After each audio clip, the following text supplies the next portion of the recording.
Assalamualaikum warahmatullahi wabarakatuh. Di video kali ini, saya Wira Fadil dari kelas 12 MIPA 3 ingin mereview sebuah novel yang berjudul Bumi Manusia sebagai bentuk tugas akhir bab 2 dengan materi menikmati novel sejarah. Tugas ini diberikan oleh guru bahasa Indonesia saya, yaitu Ibu Andi Wahdaniah. Bumi Manusia adalah salah satu karya besar dalam ranah sastra Indonesia, diciptakan oleh seorang sastrawan tanah air yang mengabdikan diri dan hidupnya untuk membuat sebuah rencana keabadian.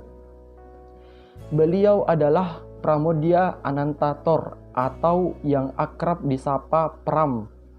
Saat diterbitkan pertama kali, tepatnya tahun 1980, novel Bumi Manusia mendapatkan tantangan yang bisa dikatakan sebagai suatu kemerosotan sebab adanya pelarangan terbit pada karyanya tersebut. Namun, terlepas dari hal tersebut, cerita dari Bumi Manusia dapat dikatakan pula sebagai sebuah mahakarya yang menjadi warisan histori terbaik bagi tanah air Indonesia. Buku dengan tebal 535 halaman ini menceritakan kehidupan bangsa Indonesia pada periode 1898 sampai 1918 yang pada masa itu adalah masa-masa pemikiran politik etis dan awal kebangkitan nasional berkembang. Selain dari itu, Bumi Manusia adalah sebuah novel fiksi dengan genre drama histori yang memiliki setting di kehidupan periode penjajahan Belanda. Dalam buku ini dikisahkan kehidupan seorang pemuda pribumi yang bernama Minke.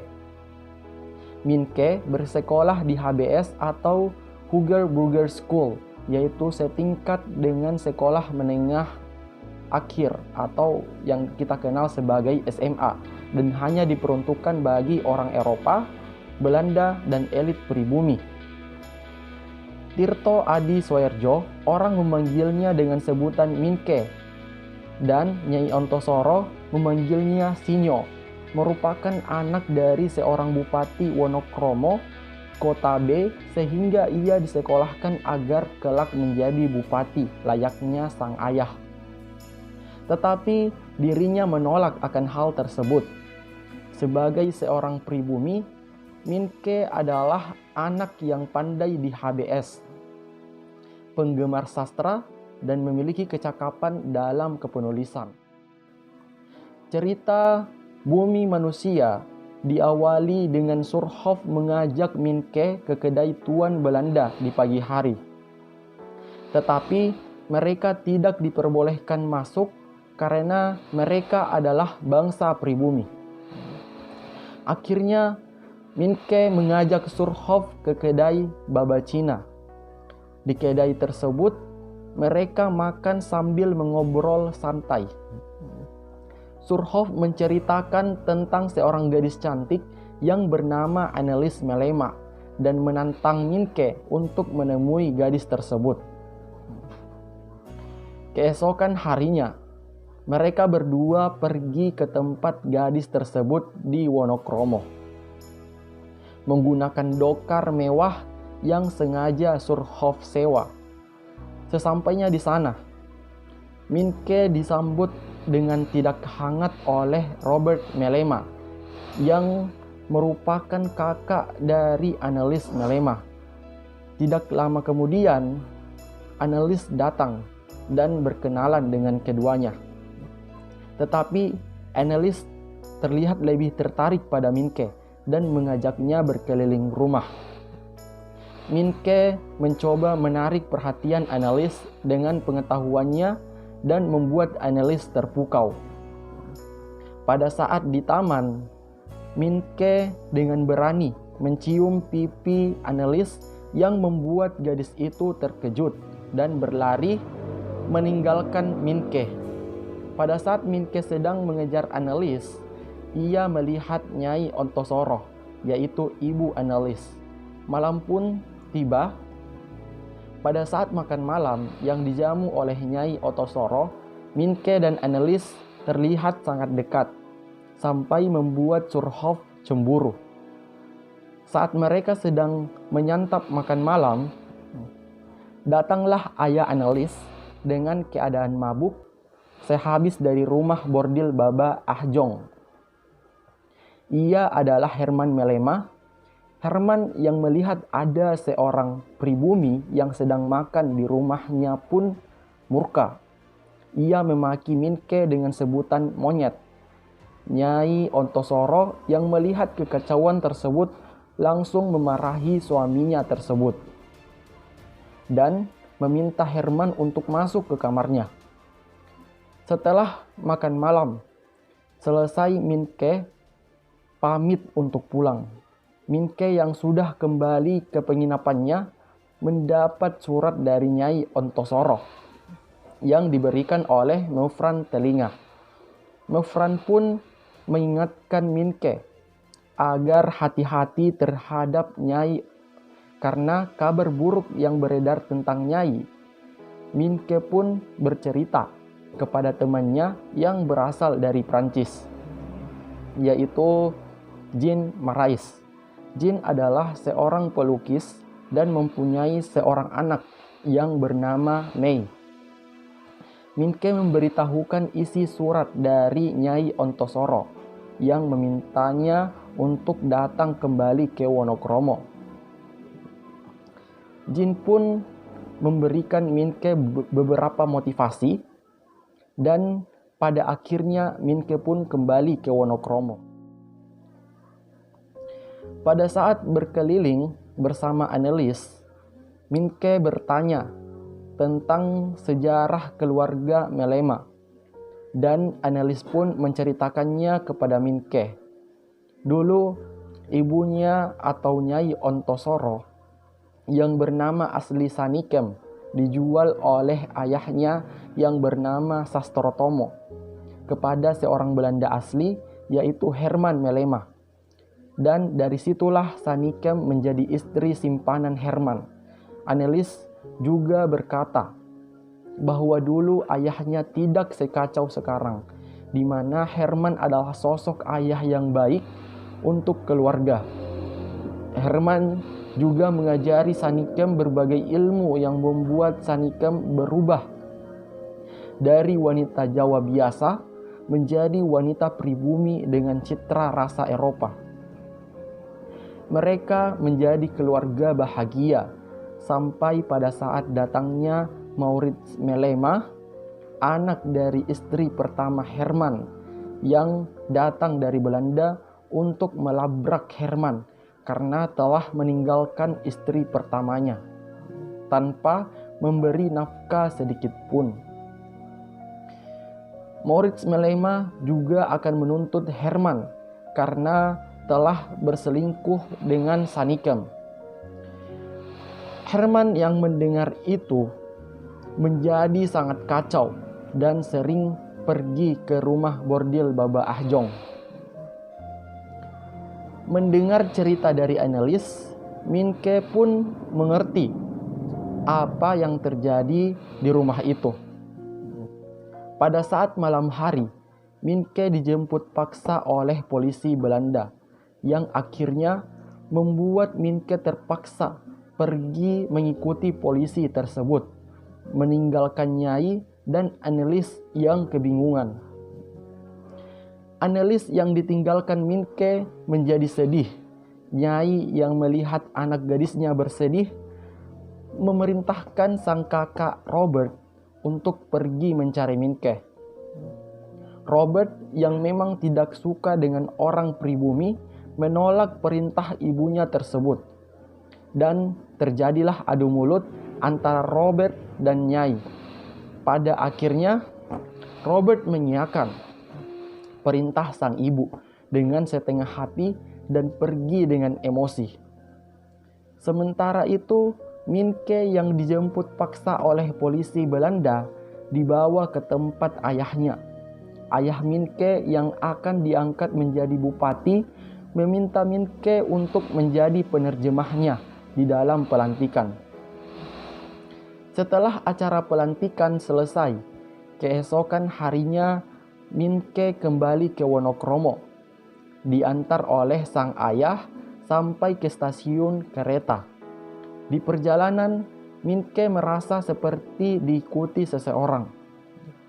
Sampai pada saat Minke dijemput oleh Darsam dan Annelies pun, orang itu masih mengikutinya. Darsam yang paham situasi memerintahkan Minke untuk menginap di Kerakan. Di sisi lain, Annelies yang sedang menjadi mandor di ladang tiba-tiba saja jatuh pingsan. Dengan perawatan dari dokter Marinette, Annelies pun diberi obat untuk segera pulih. Dokter Marinette pun menceritakan penyakit Annelies kepada Minke karena dokter Marinette percaya bahwa Annelies akan sembuh jika bersama dengan Minke. Dokter Marinette juga meminta Minke untuk menikahi Annelies karena Annelies telah jatuh cinta kepada Minke. Pada malam harinya, Minke memasuki kamar Annelies secara diam-diam. Mereka pun bercerita dan kemudian bercinta. Setelah bercinta, Minke bertanya kepada Annelies, apakah ini yang pertama kalinya untuk Annelies? Dan Annelies pun menjawab bahwa itu adalah yang kedua kalinya. Minke yang terkejut dan merasa kecewa pun bertanya, siapa orang pertama itu? Annelies pun menjawab bahwa orang pertama itu adalah Robert, kakak Annelies sendiri. Ia diperkosa oleh Robert di ladang. Keesokan harinya, setelah mendengar pengakuan dari Annelies, Minke berniat untuk kembali ke sekolah, yang membuat Annelies kembali sedih. Di perjalanan, Minke teringat kembali dengan janjinya kepada dokter Marinette dan memutuskan untuk kembali kepada Annelies. Annelies pun sangat senang dan mengajak Minke untuk berjalan-jalan di sekitar rumah. Pada saat berjalan-jalan, Minke tidak sengaja melihat seseorang yang mengikutinya ada di depan pagar rumah. Akhirnya, Minke memanggil Darsam dan mengejar si penguntit tersebut. Penguntit yang panik pun langsung melarikan diri ke dalam rumah bordil Baba Ahjong. Tetapi sesampainya di sana, mereka tidak menemukan si penguntit tersebut, melainkan Herman yang telah mati terbunuh. Annelies dan Nyai yang menyusul mereka pun terkejut mengetahui bahwa Herman telah mati. Keributan tersebut membuat seseorang terganggu dan ia pun keluar dari salah satu kamar. Nyai yang melihat Robert keluar dari salah satu kamar pun terkejut dan memerintahkan Darsam untuk segera mengejar Robert. Tetapi Robert dengan sigap melarikan diri setelah berhasil menembak Darsam. Akibat dari kekacauan tersebut, polisi Belanda pun datang dan membuat Nyai harus melakukan persidangan atas kematian suaminya. Saksi-saksi telah dihadirkan, termasuk Babah Ahjong selaku pemilik rumah bordil dan juga Minke.